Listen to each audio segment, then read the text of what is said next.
હમણાંથી આ હોપારાના બ્લોગ આવતા નથી. આ ટપજી જો કે શું? ના ના લે, હમણાંથી લગ્ન એટલા બધા વધી ગયા હતા ને કે ખાવામાં બીજી હતો. હા તો બધાને જય દ્વારકાધીશ. આજે મારા એક ખાસ ભાઈબંધે વાડા ટીમમાંથી રાજીનામું લઈ લીધું છે. હા તો મિત્રો, વાર્તાની શરૂઆત થાય છે આપણે માહીના રાજ જગાથી. માહીના લગ્નમાં અમે બધા ભાઈબંધો મોજ શોખથી રમતા, પણ આ બાજુ માસ દાદા સહેલો એટલો બધો મોજમાં આવી જતો કે જેમ કે એને જ કાલ સવારે પૈણવા ના જવાનું હોય.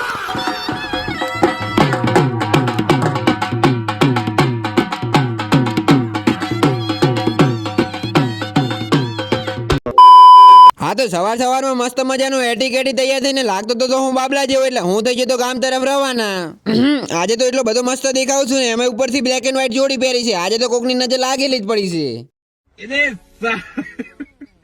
પછી આપણે આવી ગયા માહીના ઘરે અને આ છે વરરાજા. અને આજે મેં માહીને કીધું તારે જેટલું આવું એટલું હસી રહેજે, લગન પછી તો તારે રોવાના જ દાડ આવશે. અરે ये तो धोती खोल रहा है. અને આ બાજુ મારા ભાઈએ કેમેરો ઉઠાવી નાખ્યો છે ને આપણે આવી ગયા માહીનો ફોટો શૂટ કરવા માટે. મારો વિખરેલો વાઘ આવ્યો. પછી આપણને મળી ગયા હાયાબુસાની ચાવી, કારણ કે આજ હાયાબુસા લઈને આપણે જવાનું છે ઝોનની અંદર.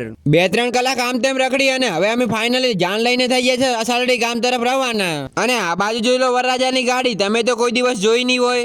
नहीं. અને હજી તો ગામના ગોદરેજ પહોંચ્યા એટલામાં તો જેમ ભૂતને પેપડો મળે એમ અમને પણ સ્પોન્સર સવારમાં મળી ગયા હતા.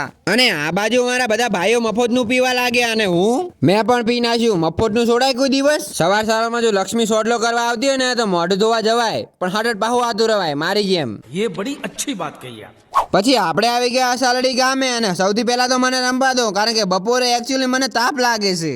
અટાણ ઘણા તમે જુઓ ને ક્યાંક ગયા હોય અને ઘડીક એસી પાવર વિયો જાય ત્યાં રૂમાલ કાઢી નખરા મંડે કરે. એકચ્યુઅલી ગરમી બહુ થાય છે.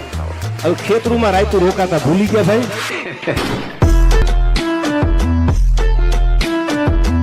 2 કિલો જેટલા ઠેકડા મારીને હું આવી ગયો ઉતારે, અને ઉતારે આવતો સૌથી પહેલા કુલર આગળ ઉભો રહ્યો. અને આ બાજુ ભરતો કાકો ની તો મારીએ પહેલા આવીને ઉભા હતા. કાકુ ચેક તો પહાડ આવતું, બધી જગ્યાએ આગળ ને આગળ રહો છો, અમારો વારો આ બધો હવે. ત્યારબાદ અમારું સ્વાગત કરવા માટે આવી ગયું હોમયું.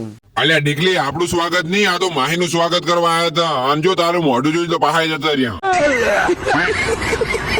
આ સીઝન તો આ ખુરશી પર બેસવાનો લાભ નથી મળ્યો. ખબર નહીં મારે આ ખુરશી પર બેસવાનો વારો ક્યારે આવશે.